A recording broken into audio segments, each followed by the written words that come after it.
Alerta máxima en Génova. Vuelve Gürtel al primer plano. Arranca el último juicio de la pieza principal con 26 acusados sentados en el banquillo y un país mirando de reojo su espejo más incómodo. En directo, irrumpe la voz que nunca pudieron silenciar, Ana Garrido, denunciante y exfuncionaria de Boadilla, que recuerda, con la serenidad de quien pagó un precio altísimo, que sin los whistleblowers no habría ni millones recuperados ni sentencias. La transcripción es un mazazo: 16 años de proceso, 11 juicios, 22 sentencias y 94 condenas. Aún así, los denunciantes sobreviven entre amenazas, desempleo y estigma, mientras algunos condenados explican ahora cómo se blanqueaba y juran arrepentimiento. Garrido no pide medallas, pide garantías reales. Señala que la Ley 2/2023 de protección al denunciante cojea, canales anónimos controlados por la cúpula que debe ser vigilada, ausencia de reparación para quienes denunciaron antes, falta de supervisión estricta. La pregunta cae sola: ¿cómo fortalecer la democracia si quien destapa la corrupción queda fuera de juego laboral y social? En paralelo, Cuca Gamarra intenta pasar página. Tolerancia cero, confianza en los tribunales y foco en la corrupción presente del adversario. Pero el estudio devuelve la pelota al centro del campo. Gürtel sigue vivo en la memoria y marca el presente, no por nostalgia, sino por lecciones pendientes. El debate se abre al panorama político. ¿Por qué la corrupción castiga menos a la derecha que a la izquierda? Analistas hablan de normalización y trumpización. Si el electorado asume como parte del negocio la connivencia con poder económico, el escándalo deja de costar votos. Hoy no es un flashback, es un capítulo nuevo. Vuelve el juicio, habla la denunciante, tiemblan las coartadas. Y si el testigo tira de la manta, lo que cae no es solo un relato, es la impunidad estructural. Como les comentábamos, a las 10 de la mañana va a comenzar el último juicio a la trama de corrupción de la Gürtel. Es, en este caso, la pieza principal de la macrocausa y 26 personas sentadas en el banquillo, entre ellas los cabecillas de esta trama de corrupción. Tenemos comunicación a 14 minutos de las 9, las 8 en Canarias, con Ana Garrido, que fue denunciante del caso Gürtel, exfuncionaria del Ayuntamiento de Boadilla del Monte, epicentro de la trama. Ana, buenos días. Hola, buenos días a todos. Ana, 16 años después arranca el juicio de la pieza principal de esta macrocausa. ¿Qué sensaciones tiene usted esta mañana? Pues una sensación de incomprensión absoluta, porque estos días estoy pensando, llevo 15 años intentando luchar por sobrevivir y habiéndolo perdido todo tras denunciar. Esta es la parte que yo denuncié, que es la pieza de Boadilla sobre todo. Y ellos, o sea, a día de hoy todavía, es que leo las declaraciones de que están muy arrepentidos de todo lo que han robado, que están explicando cómo se blanqueaba el dinero. Vamos a ver, señores, ¿cómo es posible que vivamos en un país en el que se les da ciertas preferencias o hay incluso programas de reinserción laboral a los delincuentes y los denunciantes llevamos 15 años sin poder recuperar nuestra vida? O sea, a mí particularmente esto me parece una vergüenza y bueno, ¿qué te voy a contar? El gobierno, y me da igual cuál, creo que se les ha olvidado el papel que hemos hecho, en este caso los que hemos denunciado a la Gürtel, que hemos conseguido recuperar 1.000 millones de euros para las arcas del Estado. No sé si me explico. Sí, yo me recuerdo que Ana Garrido denunció aquello desde el Ayuntamiento de Boadilla. Algunos meses antes lo había hecho José Luis Peña desde el Ayuntamiento de Majadahonda. Hasta el momento 11 juicios, se han dictado 22 sentencias, se han impuesto penas a 94 personas. Yo no sé si uno siente orgullo de esto, o el dinero que se ha recuperado, como usted dice, Ana, o se arrepiente de haber denunciado con todo lo que ha venido después. No. En lo personal me refiero. No. A ver, yo no me arrepiento de haber denunciado porque por mis principios, ¿no? Y porque me parece que tenía que hacerlo y era lo correcto.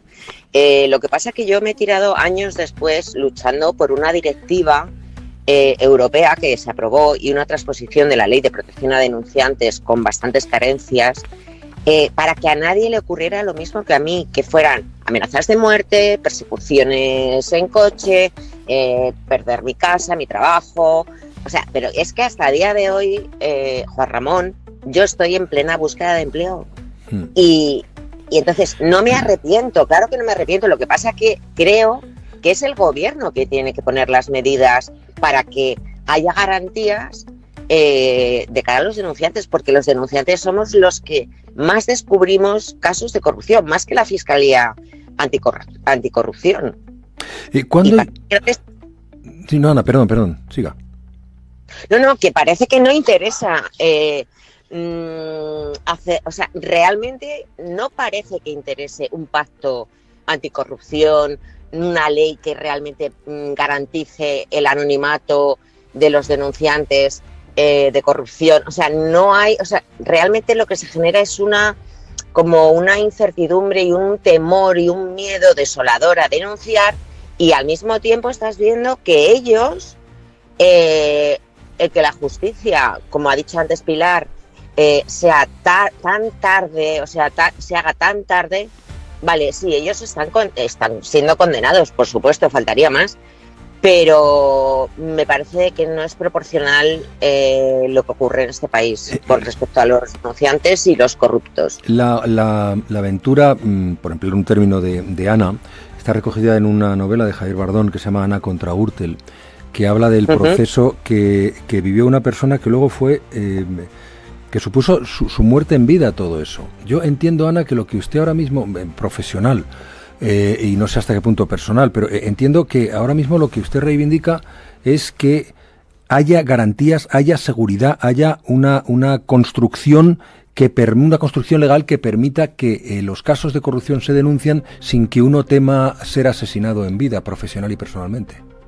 Exacto. Vamos a ver, con la ley 2/2023, que era lo que se pretende, que es garantizar el anonimato, abrir unos cauces de información para que desde cada empresa y cada organismo público se pueda denunciar, no está funcionando. O sea, no está funcionando porque no hay un control exhaustivo de cómo funcionan esos canales de información anónimos, entre comillas, porque en muchos casos se pone de responsable del canal de denuncia a la persona que es afín a la cúpula o al consejo de dirección de la empresa en cuestión.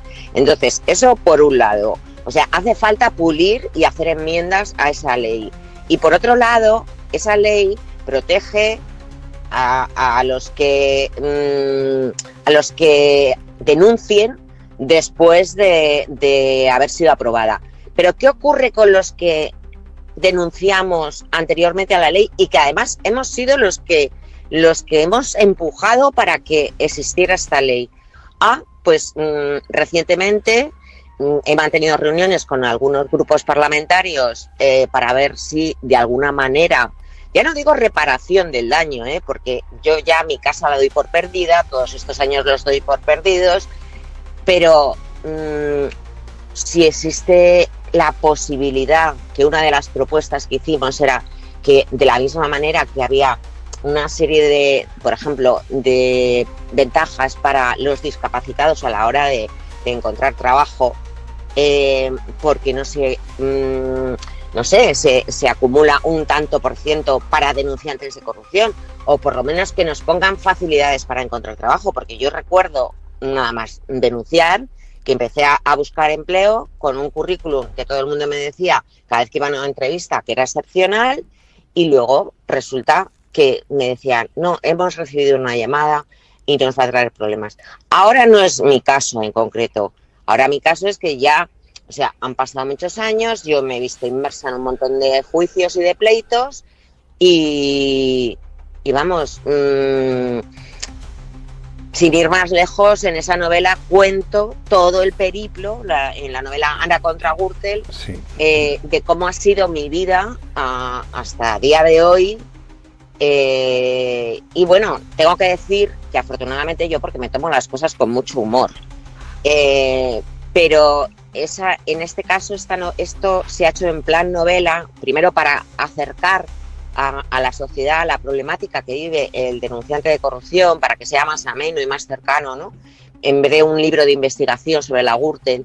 Pero cualquier persona que lo lea dirá, ¿pero cómo es posible que esto ocurra en el siglo XXI en España? Si es que es como, yo siempre lo he dicho muchas veces, como no te pueden dar un tiro en la nuca, porque sería un escándalo, ¿no?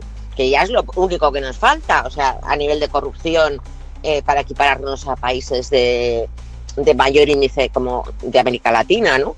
Pero como no te pueden dar un tiro en la nuca, pues lo que hacen es acorralarte, hacer una campaña de desprestigio en medios de comunicación, que luego han tenido que sufrir los políticos que no nos comprendían, pero ya saben lo que es padecer esto, y siendo una persona sola contra todo el sistema y la red clientelar que hay detrás de empresas, de políticos, de funcionarios. O sea, entonces eso sí se muestra en la novela, ¿no? En la novela Ana contra Gürtel, que puede ser, o sea, mi caso o el de miles de personas que ha habido como yo, ¿no? Entonces yo creo que este problema, o sea, en los informativos vemos que está muy bien, por supuesto, ¿no? Que nos enteremos de los casos de corrupción que está habiendo en nuestro país. Pero, señores, que también hay que resolver la situación de las personas que han provocado que esto salga a la luz. Porque es que si no llega a ser por los denunciantes, a ver, y no quito con esto valor al trabajo ni de la UDEF ni de la Fiscalía, con los que yo he colaborado en los dos casos, ¿no? Pero, por supuesto, para mí son magníficos profesionales. Pero a mí me gustaría que la gente leyera esa novela. Yo no sé, los que sois de mi generación, no sé si os acordáis de Los 5 o Los 7 secretos, ¿no? Que eran como libros de aventuras. ¿Os acordáis, no? Pues, bueno, esto es un tema que es para echarse a llorar, pero por lo menos se hace ameno a la hora de leerlo para que lo comprenda. Ana, usted sigue buscando trabajo, ¿no? Pues sí. Precisamente ahora con el tema de la presentación del libro, que para mí es un cierre de ciclo, o sea, quiero decir que por motivos de salud, o sea, yo primero fui denunciante, luego fui activista y luego he tenido una empresa que se llama Proética and Compliance, y me he dedicado sin mucho éxito, porque trae más a cuenta defender, tener un despacho de abogados que defienda a corruptos, que defienda a denunciantes de corrupción. Entonces yo me vuelvo a reinventar, ya no, he perdido la cuenta la cantidad de veces, porque también estuve vendiendo bisutería, bueno, todo un periplo. Entonces, a raíz de la presentación del libro, que hemos terminado esta semana en Madrid y Barcelona, pero todavía nos queda Sevilla, bueno, una serie de ciudades, yo estoy, o sea, abierta a cualquier empleo. ¿Y sabes qué me pasa, Juan Ramón? Que cada vez que lo cuento en cualquier entrevista o en cualquier ponencia, la gente se echa las manos a la cabeza y todo el mundo dice: uy, esta mujer qué valor tiene, enhorabuena por su valentía, ojalá tenga suerte. Y yo pienso, ¿qué suerte ni qué valentía? Oiga, señores, que alguien con ciertos principios sea del gobierno, o sea, igual que le debo todo a la ciudadanía, también le tengo que decir que el mayor apoyo que he recibido ha sido de los ciudadanos. Yo a veces pienso, por favor, que alguien me llame, porque yo cuando me entrego en mi trabajo, me entrego a muerte como en todo lo que hago, y la gente que me conoce lo sabe. Si no, no habría llegado hasta aquí. Entonces, tan sencillo como un puesto de trabajo, por favor, que me den una oportunidad. O sea, yo estoy ahora viviendo en Conil de la Frontera, obviamente, bueno, en medio del campo, aislada de todo el mundo, porque es lo que me puedo permitir después de haber perdido mi casa, pues un alquiler bajo, ¿no? Y entonces estoy buscando, en primer lugar, por municipios de la zona de Cádiz, ¿no? Pero que si me tengo que trasladar a donde sea, pues me tendré que trasladar.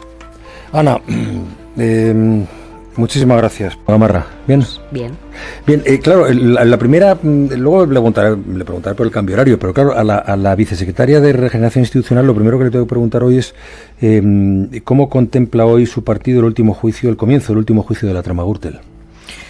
Bueno, yo creo que en primer lugar hay algo que también se ha estado diciendo durante el tramo anterior de este programa, ¿no? Que evidentemente que la justicia los tertulianos. Los tertulianos, sí, ¿no? Que necesitamos una justicia que sea más rápida, porque estamos hablando de un proceso que empezó hace 16 años, ¿no? Y que por tanto debería de haberse haberse resuelto todos los procedimientos judiciales, yo creo que hace mucho más tiempo.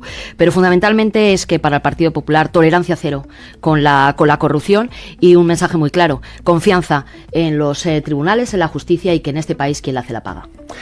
¿No cree usted que que vuelva esta historia le resta energía a la hora de mantener su estrategia de basarse en la corrupción del Partido Socialista?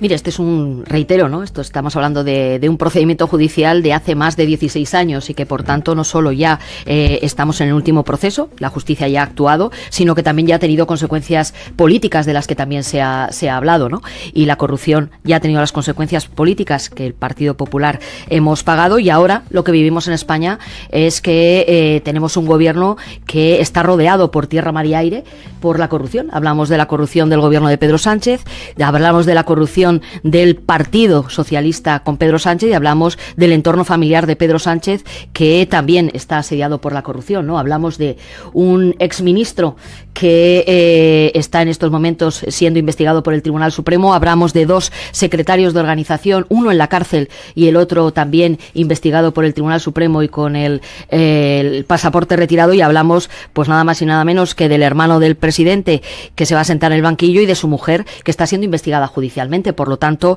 evidentemente hay una actualidad de corrupción en España, y lo que nos preguntamos es ¿qué consecuencias políticas va a tener esto?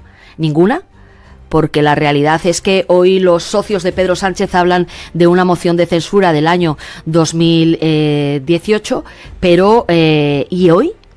¿Van a seguir apoyando a este gobierno, que evidentemente con ellos ha practicado la corrupción, incluso con ellos dentro del gobierno, y no pasa nada? Yo creo que la justicia va por un lado, pero las responsabilidades políticas también tienen que ir por otro. Y lo que vemos por parte de los socios es que hablan de la historia, pero hablemos del presente a los españoles. ¿Van a seguir sosteniendo un gobierno en el cual la actualidad viene marcada por los procedimientos judiciales por corrupción que tiene un exministro de Fomento? ¿Es ministro que se sentaba con ellos hasta hace bien poco en el Consejo de Ministros? ¿O de 2 secretarios de organización con los cuales, además, incluso negociaron y pactaron aquella moción de censura? ¿Y no va a pasar nada? ¿O el hermano en un juzgado de Badajoz? ¿O la mujer del presidente siendo investigada en los juzgados de Madrid? Creo que el presente exige responsabilidades políticas, y lo que hay es silencio y por tanto complicidad. Señora Gamarra, le concedo evidentemente que el Partido Popular ha pagado por la trama Gürtel, pero es evidente que es noticia que al iniciarse el juicio, pues el tema vuelve a estar sobre la mesa.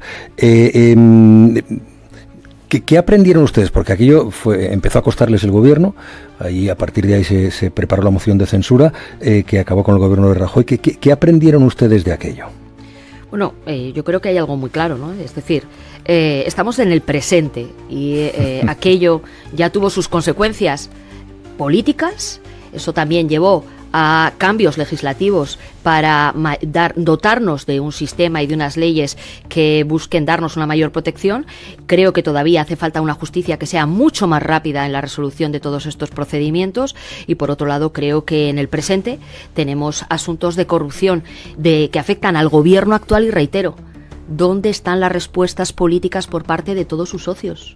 Aquellos que tanto hablan de la corrupción del pasado, pero que están ratificando día tras día la corrupción presente, de la que no va a haber ninguna responsabilidad política, porque siguen apoyando a Pedro Sánchez en el gobierno, e incluso se ofrecen para reventar a la derecha, para reventar a los jueces, para reventar a los periodistas este mismo fin de semana. Y eso significa estar avalando todo lo que Pedro Sánchez ha hecho durante todos estos años, porque a estas alturas, fíjese, hablamos de un exministro, el señor Ábalos, ministro de Fomento. Hablamos de 2 secretarios de organización, el señor Ábalos y el señor Cerdán, que además fueron claves en aquella moción de censura. Y hoy también sabemos, porque las pruebas, los indicios están ahí, y hay grabaciones que estamos escuchando todos, que más allá del trato que se nos da a las mujeres en esas grabaciones, que para ser un gobierno que se llamaba feminista queda demostrado que las mujeres somos tratadas y hemos sido tratadas como mercancía, pues evidentemente la corrupción ya se estaba articulando y gestando en aquellos momentos de la moción de censura. Hoy queda comprobado que llegaron al gobierno a través de una moción de censura que decían que venían a regenerar la vida política y a terminar con la corrupción, y venían a poner en marcha una organización criminal desde el propio gobierno, organización criminal como la define el propio Tribunal Supremo. Señor Gamarra, el sustentar tanto la estrategia de respuesta al gobierno por parte de la oposición en la corrupción no puede plantearles problemas, ya no digo el tema Gürtel, pero el caso Montoro. Está todavía pendiente de sustanciarse la información en torno al caso Montoro cuando él era ministro de Economía en el último gobierno del Partido Popular, el penúltimo gobierno del Partido Popular. ¿No temen que eso les vaya a afectar a esa estrategia e incluso al propio presente o futuro del partido? Mire, yo creo, nosotros somos muy claros, y es la confianza absoluta en la justicia para que dilucide las responsabilidades penales que pueda haber, y en este sentido el respeto absoluto a los procedimientos judiciales y a todos los jueces que estén actuando en relación a asuntos que hayan podido afectar al Partido Popular. Un momento en que no solo era la Gürtel, sino estaban ya terminando de enjuiciar la Púnica y otras operaciones con piezas separadas. Algunas están abiertas todavía, todavía el tema o la trama judicial que afecta a la corrupción del Partido Popular no se ha acabado en sede judicial. Esa perspectiva se convocó no solo a la Euskadi Burgocha, sino a la Asamblea Nacional del Partido, y se decidió que era imposible continuar en una situación como ocurrió antes con Felipe González y como ha ocurrido tantas veces, donde ya el elemento de saturación ciudadana de la corrupción es absolutamente insoportable. Vimos que había llegado ese momento, y al margen de operaciones tan sutiles como las que hemos oído, que sí existirían seguramente, nosotros autónomamente y sin la recomendación o el consejo de nadie, tomamos la decisión de que esa legislatura no podía continuar en esas condiciones. Fíjate, y hablas, Emilio, de la corrupción, del hartazgo y en la que estamos ahora. Bueno, luego le voy a preguntar lo mismo que os pregunto ahora. Pilar, no sé si quieres apuntar alguna cosa. Bueno, a mí me parece muy interesante esta lección de historia vivida por sus protagonistas, que sueltan lo que quieren soltar, pero no deja de ser interesante como elemento de conocimiento. Bueno, sí, yo creo que los recuerdos, la memoria, ¿no? Siempre se queda con lo más positivo, porque yo ahora, por ejemplo, escuchando a Emilio, pues claro, es que desde entonces el PNV y el PP el divorcio ya sigue vivo, porque es que hacía unos pocos días que el PNV acababa de aprobarle los presupuestos generales a Mariano Rajoy, y eso es que no se lo perdona a Feijóo. No sé ahora cómo lo está viendo el compañero Emilio, pero esa relación parece ahora mismo que no se puede reconducir, y de hecho es uno de los lastres que Feijóo arrastra esta temporada, porque esa moción de censura, que parece que es una herramienta que el PP podrá utilizar en cualquier momento, no puede echar mano de ella, entre otras cosas por ese episodio de mayo del 2018 que supuso el divorcio de PNV y PP. Bueno, le voy a plantear, va a estar luego Cuca Gamarra aquí en el programa, le voy a plantear lo mismo que os planteo ahora. ¿La trama Gürtel sigue haciéndole daño al PP o Feijóo ha logrado construir un cortafuegos con el pasado del partido? Yo creo que la corrupción no le hace ningún daño al Partido Popular y a la derecha en general. Creo que hay lo que podríamos llamar la trumpización de la política, hace que eso, digamos, esté fuera de una agenda que afecte a la derecha. A la izquierda... Para la izquierda la corrupción es absolutamente devastadora, y sin embargo para la derecha en ningún caso. O sea, yo creo que las bases electorales más sólidas del Partido Popular y de Vox asumen que la política funciona así, que la política tiene una relación con la empresa en la que, bueno, pues si tú estás en política es para aprovechar esa posición, para que algunos ganen dinero. El hecho de que Ayuso goce de los niveles de popularidad de los que goza, cuando es evidente para cualquiera, pues que su hermano se hizo rico con las mascarillas, o que su pareja ha podido tener acceso a contratos de Quirón por ese tipo de relación, yo creo que esto lo sabe todo el mundo. Escandaliza hasta cierto punto a la izquierda, pero en la derecha lo ven como algo completamente normal. Yo creo que esa avanzada de líneas de la derecha y la ultraderecha en los últimos años, en la que plantean básicamente algo que algún columnista del Mundo escribió claramente: es mejor tener a corruptos que a comunistas en el poder, es algo absolutamente normalizado en las bases electorales de la derecha, y por eso yo siempre digo que hay que avanzar líneas ideológicas. Pensar que estamos en un momento como 2014, 2015, 2016, donde existía una conciencia social mucho más crítica con respecto a la corrupción, es no entender la fase en la que estamos. En Estados Unidos yo creo que no hay un solo estadounidense que dude que Trump es un delincuente sexual, y sin embargo le votan porque entienden que la pregunta fundamental es otra distinta. Entonces, o la izquierda asume que hay que empujar otro tipo de marcos ideológicos más contundentes, o la corrupción a la derecha no le va a hacer ningún daño. Emilio, ¿tú lo crees también? Yo lo que estoy pensando es que diría Aristóteles en sus 8 lecciones de ética a Telémaco. Oyendo las cosas que se están oyendo, no por los contertulios, sino que se están oyendo en la sociedad y en el ámbito de la política, en el ámbito político. Que la corrupción pasa menos factura, o una factura inferior a los partidos de derecha, yo creo que es fácil, está demostrado, es una evidencia. No es que esté en la naturaleza de las cosas que los partidos de la derecha sean corruptos, pero que los votantes de la derecha pues sí estiman que en el ámbito de la economía pues, hay una cierta legitimidad para que la derecha mantenga cuotas de poder, aunque se ha obtenido esas cuotas de poder económico por procedimientos no del todo limpios, o a veces incluso manifiestamente irregulares. La izquierda, bueno, los votantes de izquierda son seguramente más moralistas, y tienen una percepción, pero tampoco manóntropo, no exageremos las capacidades que tiene la utilización de la corrupción contra la izquierda, en tanto en cuanto la izquierda, o por lo menos la izquierda que en este momento gobierna, o Pedro Sánchez en concreto, está encapsulando en 3 o 4 personajes los problemas de corrupción que le afectan.